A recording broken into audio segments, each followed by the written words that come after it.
Friends Technos 2089కి అందరికీ స్వాగతం. Date వచ్చేసరికి డిసెంబర్ 31, 2025. ఈరోజు లాస్ట్ రోజు 2025కి అందరికీ అడ్వాన్స్ హ్యాపీ న్యూ ఇయర్. రేపు ఎలాగో టెక్ న్యూస్ అయితే ఉండదు, ఫస్ట్ కాబట్టి 31st కాబట్టి చాలా మంది ఎంజాయ్ మూడ్లో ఉంటారు. ఒకవేళ బయటికి వెళ్ళే ప్లాన్స్ ఉన్నాయనుకోండి, కొద్దిగా జాగ్రత్తగా ఉండండి. తాగి బండి నడపడాలు ఇట్లాంటిది అస్సలు చేయకండి. ఎందుకంటే ఆ టైంలో మీరు చేసే ఒక మిస్టేక్ వల్ల మొత్తం మీ లైఫ్ అంతా మారిపోతుంది.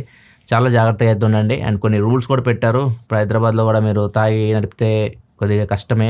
అండ్ దాంతోపాటు రైడ్స్ చేస్తుంటారు కదా, మీరు క్యాబ్స్ అయితే బుక్ చేసుకోవచ్చు. చాలామంది ఎక్కువ ఫేర్స్ తీసుకుంటూ ఉంటారు, ఇదే సంద అని చెప్పేసి ఉన్న ఫేర్ కంటే ఎక్కువ రేట్ అడుగుతూ ఉంటారు. అట్లాంటి వాటిని రిపోర్ట్ చేయమని చెప్తారు డ్రైవర్స్ కానీ యాప్ కానీ, ఏదైనా యాప్ స్క్రీన్ షాట్ తీసి మీరు రిపోర్ట్ చేయమని చెప్పేసి చెప్తున్నారు హైదరాబాద్ పోలీస్. అండ్ దాంతోపాటు ఫ్లైఓవర్స్ని బంద్ చేసేస్తున్నారు. ఫ్లైఓవర్స్ మీద ఎక్కి కొంతమంది డ్యాన్స్ వేయడం, కింద పడితే మళ్ళీ ప్రాబ్లం అవుతుంది కదా, ఫ్లైఓవర్స్ కూడా బంద్ చేస్తున్నారు. ఏదైతే ఎక్స్ప్రెస్ హైవే ఉందో పివిఆర్ఆర్ ఎక్స్ప్రెస్ హైవే, ఇది ఎయిర్పోర్ట్కి వెళ్ళే హైవే అనమాట. ఇక్కడ మాత్రం ఈ హైవే ఎక్కాలంటే ఓన్లీ ఎయిర్పోర్ట్కి వెళ్ళే కార్లు మాత్రమే మీకు వ్యాలిడ్ టికెట్ ఉంటేనే వెళ్ళడానికి ఉంటుంది అనమాట. మిగతా వాళ్ళు ఎక్కడానికి లేదు. ఈవెన్ ట్యాంక్ బండ్ కానీ, నెక్లెస్ రోడ్ కానీ ఇవన్నీ నైట్ 11 నుంచి 2 వరకు క్లోజ్ చేస్తున్నారు. కొద్దిగా జాగ్రత్తగా ఉండండి. బయటకు వెళ్ళి మీరు ఎంజాయ్ చేయాలనుకుంటే మాత్రం రూల్స్ ని పాటించండి. తాగి అయితే అసలు నడపడం చేయకండి, బైక్ కానీ కార్ కానీ ఇట్లాంటివన్నీ అన్ని వెహికల్స్.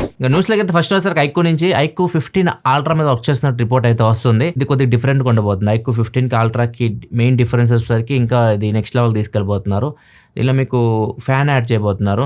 ఫిజికల్గా మీకు కూలింగ్ ఫ్యాన్ అయితే ఉంటుంది. అండ్ దాని డిజైన్ కూడా చాలా బాగుంటుంది, చాలా ఫాస్ట్గా తిరుగుతుంది అని చెప్పేసి రిపోర్ట్ వస్తుంది. అండ్ ఇంకొకటి షోల్డర్ ట్రిగర్స్ అంటారు, టాప్లో ట్రిగర్స్ యాడ్ చేయడం. ఇట్లా ఇంకా గేమింగ్ ని నెక్స్ట్ లెవెల్కి తీసుకెళ్ళబోతున్నట్లు హార్డ్వేర్ పరంగా అర్థమవుతుంది. ప్రాసెసర్ సేమే ఉంటుంది, 80 Elite Gen 5 ప్రజెంట్ మార్కెట్ ఇదే బెస్ట్ ప్రాసెసర్. ఇవి ఫిజికల్గా లైక్ బటన్స్ యాడ్ చేయడం కానివ్వండి, ఫ్యాన్ యాడ్ చేయడం ఇట్లాంటివన్నీ దీనిలో అయితే ఉంటాయి. కొద్ది కాస్ట్ కూడా ఇది పెరుగుతుంది. ఇది ఇండియాకి వస్తారో అదో క్వశ్చన్ మార్కే. చైనాలో అయితే తీసుకొస్తారు. చైనీస్ న్యూ ఇయర్ అంటే ఫిబ్రవరి, మార్చి ఆ టైంకు చైనాలో వస్తుంది. మరి ఇండియాకి వస్తుందా తెలియదు. నెక్స్ట్ న్యూస్లోకి వెళ్ళే ముందు డీల్ ఆఫ్ ది డే చూసుకుంటే పోర్ట్రానిక్స్ USB Type 3 Type C నుంచి Type A అడాప్టర్ అన్నమాట. Type C to Type A adapter 80 రూపాయలకి వస్తుంది. అండ్ దీంతో పాటు ఇంకొకటి ఉంది, Bosch 5 kg front loaded 5-star washing machine, AI washing machine. ఇది నార్మల్గా 34,400 రూపీస్ ఉంటుంది. దీని మీద HDFC బ్యాంక్ మీద డిస్కౌంట్ అయితే వస్తుంది. 6,750 రూపాయలు డిస్కౌంట్ వస్తుంది. 27,050 రూపాయలకి అయితే వస్తుంది. రెండు డీల్స్ ఒక మీరు చెక్ చేయాలనుకుంటే కింద డిస్క్రిప్షన్ లో ఉంటే అక్కడ నుంచి మీరు చెక్ చేయొచ్చు. అండ్ కొన్ని హాట్ డీల్స్ ఇక్కడ ప్రొడక్ట్ ట్యాక్స్ లో కూడా ఉంటాయి, ఇక్కడ నుంచి మీరు చెక్ చేయొచ్చు. ఒప్పో ఫోల్డబుల్ ఫోన్ కూడా ఒప్పో 5 and 6 Z Fold 7 కంటే ఇంకా స్లిమ్ ఉంటుంది అని చెప్పేసి రిపోర్ట్ వస్తుంది. Z Fold 7 4.2, 4.3 ఆ రేంజ్ లో ఉంటుంది. దానికన్నా సన్నగా అంటే 4కి వస్తుందేమో చూడాలి, అది 4mm తిన్ ఉంటుందేమో.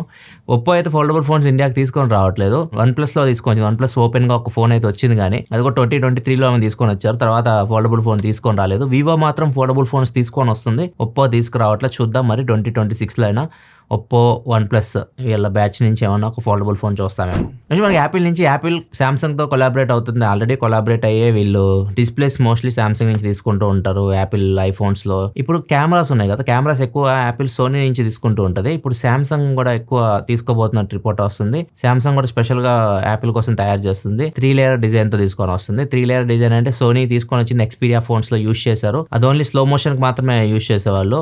ఇప్పుడు ఇదేంటంటే ప్రాసెస్ మొత్తం 3 లేయర్స్ ఉంటాయి. నార్మల్గా పిక్సెల్ లేయర్ ఉంటుంది అండ్ దాని కింద సర్క్యూట్ లేయర్ ఉంటుంది. పిక్సెల్ లేయర్లో మనకి లైట్ తీసుకోవడం కానివ్వండి ఇవన్నీ జరుగుతూ ఉంటాయి. ప్రాసెసింగ్ అంతా సర్క్యూట్ లేయర్ ఇవన్నీ జరుగుతుంటుంది కదా. సో ఇట్లా నార్మల్ కెమెరా సెన్సార్స్లో ఉంటుంది. దీనిలో ఏంటంటే మిడిల్లో ఒక ర్యామ్ పెడుతున్నారు, DRAM అయితే పెడుతున్నారు. ఇదేం చేస్తుందంటే మీకు ప్రాసెసింగ్ ఈజీ చేస్తుంది. మీరు నైట్ టైంలో ఫోటో తీసినప్పుడు షట్టర్ స్పీడ్ మరి ఎక్కువ ఓపెన్ అవుతూ ఉంటుంది, ఫొటోస్ బ్లర్ వస్తుంటాయి. అట్లాంటివన్నీ సాల్వ్ చేయగలదు. ప్రాసెసింగ్ ఫాస్ట్ చేసేస్తుంది ఇది. అండ్ ఇంకా బెటర్ మీకు ఇమేజెస్ వస్తాయి, షార్ప్ ఉంటాయి, బ్లర్ ఇమేజెస్ ఇట్లాంటివి అయితే రావు. ఇట్లాంటి మ్యాక్సిమం వాటన్నిటికీ ఉపయోగపడుతుంది. కెమెరా ప్రాసెసింగ్ కూడా చాలా ఫాస్ట్ అయితే ఉంటుంది. ఫొటోస్ తీసిన తర్వాత వెంటనే ప్రాసెసింగ్ అవ్వడం ఇట్లా ఈ సెన్సార్స్ డిజైన్ చేస్తుంది శాంసంగ్. వీటిని నెక్స్ట్ యాపిల్ ఐఫోన్స్లో యూస్ చేయొచ్చు.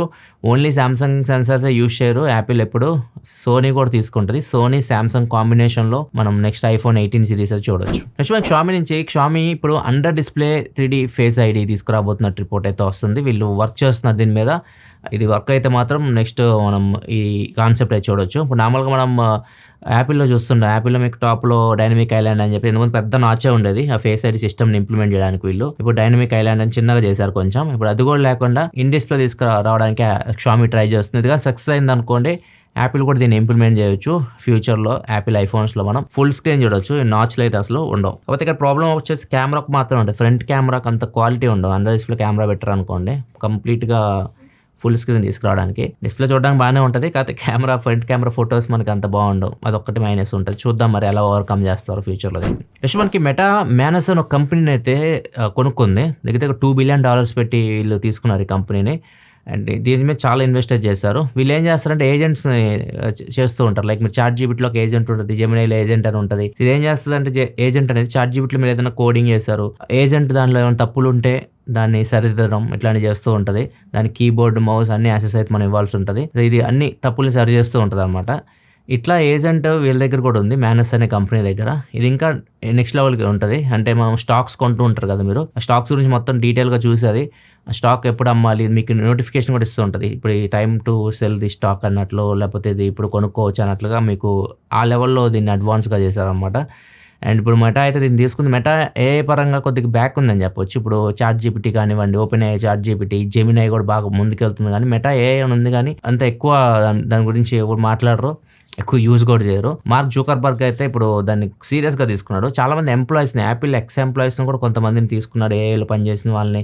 అండ్ చాలా కంపెనీస్ నుంచి మెయిన్ పొజిషన్స్లో ఏం వర్క్ చేస్తున్నారు వాళ్ళందరినీ హైర్ చేసుకుంటూ ఉన్నాడు. ఇట్లా స్టార్ట్అప్ కంపెనీస్ని కూడా తీసుకుంటూ ఉన్నారు. మరి చూడాలి ఫ్యూచర్లో మెటా ఏఐ ఎలా ఉంటుందో. నెక్స్ట్ న్యూస్లోకి వెళ్ళే ముందు కామెంట్ ఆఫ్ ద డే చూసుకుంటే మహేష్ అడుగుతున్నారు, నేను S24 FE యూజ్ చేస్తున్నా, బట్ నాకు ఛార్జింగ్ సరిపోవడం లేదు. సో బెటర్ ఫోను 50,000లో better camera and charging phone suggest చేయండి. మీకు ఛార్జింగ్ ఎక్కువ కావాలంటే మీకు ఫ్లాగ్షిప్ బ్రాండ్స్ లైక్ శాంసంగ్ కానివ్వండి, యాపిల్ కానివ్వండి, గూగుల్ కానివ్వండి, ఇట్లాంటివి మీకు ఎక్కువ బ్యాటరీ కెపాసిటీ ఉండవు. మీరు మిగతా బ్రాండ్స్ లైక్ OnePlus కానివ్వండి, ఒప్పో, వివో ఇట్లాంటి వాటికి రావాల్సి ఉంటుంది. మీ 50,000 దగ్గర అయితే మాత్రం camera, highest priority, battery life అంటే 2 ఆప్షన్స్ ఉన్నాయి ప్రజెంట్. వివో X200 FE ఒకటి బాగుంటుంది, కాంపాక్ట్ సైజ్లో ఉంటుంది, 6500 mAh బ్యాటరీ ఉంటుంది, ఫాస్ట్ ఛార్జింగ్ కూడా ఉంటుంది, కెమెరా కూడా బాగుంటుంది, అదొక ఆప్షన్. అండ్ ఇంకోటి కొద్దిగా పెద్ద సైజ్ ఫోన్ కావాలనుకుంటే ఒప్పో రెనో 14 Pro కూడా ఉంటుంది 50,000 దగ్గర, అది కూడా బాగానే ఉంటుంది కెమెరా. అండ్ కొన్ని ఫోన్స్ రాబోతున్నాయి, వెయిట్ చేయాలనుకుంటే వెయిట్ చేయొచ్చు. 1 month వెయిట్ చేస్తే మీకు ఒప్పో రెనో 15 Pro వస్తుంది, 14 Pro సక్సెసర్, 15 Pro మినీ రాబోతుంది, 2 ఫోన్స్ వస్తున్నాయి. అండ్ వివో X200T కూడా ఒక ఫోన్ అయితే రాబోతుంది. సో ఇవి అయితే ఒక 1 month లో రావచ్చు.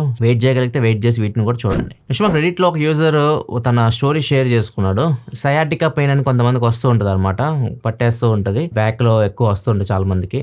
సో చాలా మందికి సర్జరీ కూడా చేయించుకుంటుంటారు. ఇతను కూడా సర్జరీ చేయించుకున్నాడు. చేయించుకున్న తర్వాత కూడా పెయిన్ తగ్గట్లేదు. కొన్ని రోజులు చూసినా కానీ పెయిన్ తగ్గట్లేదు. డాక్టర్ దగ్గరికి వెళ్ళి మళ్ళీ చెకప్ చేసుకొని మళ్ళీ స్కాన్లను తీపించినా కానీ డాక్టర్లో సరే ఎక్కడ ప్రాబ్లం లేదు, తగ్గుతాయని చెప్పేసి చెప్తున్నారు, కానీ ఆ పెయిన్ అయితే తగ్గట్లేదు. ఈయన ఏం చేశారంటే మొత్తం ఇంకా రిపోర్ట్స్ అన్ని, స్కాన్స్ ఉంటాయి కదా, అవన్నీ జిప్ లాక్ క్రియేట్ చేసేసి చాట్ జీపీటీకి ఇచ్చేసి అడ్వాన్స్ మొత్తం కంప్లీట్గా దీన్ని చెక్ చేయను, ఎంత టైం తీసుకుంటావో తీసుకో, అసలు నాకు పెయిన్ అయితే వస్తుంది, డాక్టర్స్ దగ్గరికి వెళ్తేనేమో ఆపరేషన్ చేసేసాము, కొద్ది రోజులు ఉంటుంది, తర్వాత తగ్గిపోద్ది అన్నట్లు చెప్తున్నారు. నాకైతే పెయిన్ అయితే తగ్గట్లేదు, ఒకసారి చూసి చెప్పమంటే చాట్ జీపీటీ ఒక 45 minutes టైం తీసుకుంది, 45 నిమిషాలు టైం తీసుకొని మొత్తం చెక్ చేసేసి ఆయనకి ఏదైతే ఆపరేషన్ చేస్తారు కదా అక్కడ చిన్న మజిల్ అయితే ఫామ్ అయింది, గ్రో అయింది. అది నర్వ్ని ఉంటుంది కదా, చిన్న నరాలు ఉంటాయి కదా, నర్వ్ని ప్రెస్ చేస్తూ ఉంది, దీనివల్ల అతనికి పెయిన్ అయితే వస్తూ ఉంది. ఇది చాట్ జీపీటీ చెప్పింది ఇతనికి ఇలా ఉంది పరిస్థితి. ఒకసారి డాక్టర్ దగ్గరికి వెళ్ళి ఈ 8 pages రిపోర్ట్ ఇచ్చింది చాట్ జీపీటీ. ఆ రిపోర్ట్ని డాక్టర్కి ఇవ్వండి, ఆయన సలహా తీసుకోండి అంటే డాక్టర్ దగ్గర తీసుకెళ్ళారు. 8 pages రిపోర్ట్ తీసుకెళ్తే ఆయన మొత్తం డీప్గా ఇంకా చెక్ చేసి ఇది నిజంగానే ఉంది, దీన్ని మనం ఫిజియోథెరపీతో క్యూర్ చేయొచ్చు, అది కరెక్ట్గానే చెప్పింది, ఇది మనం క్యూర్ చేద్దాం అని చెప్పేసి డాక్టర్ చెప్పినట్టు చెప్తున్నారు. చాట్ జీపీటీ ఇట్లా చాలా మంది యూజ్ చేస్తూ ఉన్నారు, మంచికి చాలా బాగా ఉపయోగపడుతుంది. రీసెంట్గా ఒక న్యూస్ కూడా మనం చూసాం, అతనికి అపెండిసైటిస్ ఉంటుంది కదా, కడుపులో నొప్పి వస్తూ ఉంటుంది. సో అది కూడా అది చాలా మేజర్ ఇష్యూ, అది తనకు కూడా ఏఐ సహాయం చేసింది. చాట్ జీపీటీ అది గ్రాక్ ఏ అని అడిగితే ఆయన సహాయం చేసింది. ఇట్లా ఏఐ చాలా మంది రకరకాలుగా యూజ్ చేస్తూ ఉన్నారు అండ్ చాలా మందికి ఉపయోగపడుతుంది లైఫ్లో. ఇది మీ లైఫ్లో ఎప్పుడైనా ఉపయోగపడిందా? మీ స్టోరీస్ కూడా కింద షేర్ చేయండి, చూద్దాం ఎవరికి ఎంత బాగా ఉపయోగపడింది. చాలామంది ఏఐని మంచిగా వాడుతున్నారు, కొంతమంది ఏఐతో ఫన్ క్రియేట్ చేయడానికి, సరదా జస్ట్ ఫన్ చేస్తుంటారు కదా. మన చుట్టుపక్కల ఏమి లేకపోయినా కానీ మా ఇంట్లో పులి వచ్చింది, లేకపోతే మా వీధిలోకి చిడత పులి వచ్చింది, ఇట్లా రకరకాల ఫోటోలు క్రియేట్ చేసి పెడతా ఉంటారు. ఇట్లానే ఒక అబ్బాయి షామీర్పేటలో, ఇక్కడే మన ఏరియాలోనే షామీర్పేటలో బీహార్ నుంచి వచ్చాడు అబ్బాయి, ఇక్కడ వర్క్ చేస్తున్నారు, చదువుకున్నారు తెలియదు కానీ ఈ అబ్బాయి ఇలానే ఆ ఏరియాలో చిడతపులు చూశాను అని చెప్పేసి ఏ సహాయం చిడతపులు క్రియేట్ చేసేసి తన ఏరియాలో ఉన్నట్లు క్రియేట్ చేసి పెట్టాడు. ఫారెస్ట్ ఆఫీసర్స్ వచ్చారు, చెక్ చేశారు, 2 రోజులు ఎతికారు, ఎక్కడ అది కనపడలేదు. లాస్ట్కి మనవాడిని పట్టుకున్నారు అనమాట, ఫోటో పెట్టినవాడిని పట్టుకొని అరెస్ట్ చేసి తీసుకెళ్లారు. ఇప్పుడు ఇట్లాంటి పిచ్చి పిచ్చి పనులు చేయకండి, ఏదో ఎవరికైనా ప్రాంక్ చేయాలని చెప్పేసి ఇట్లాంటి క్రియేట్ చేస్తే అవి మళ్ళీ మనకే వచ్చి చుట్టుకుంటాయి. మంచిగా వాడండి, ఇట్లాంటి చెడు పనులకు వాడకండి. ఏదో తప్పైపోయింది అంతే.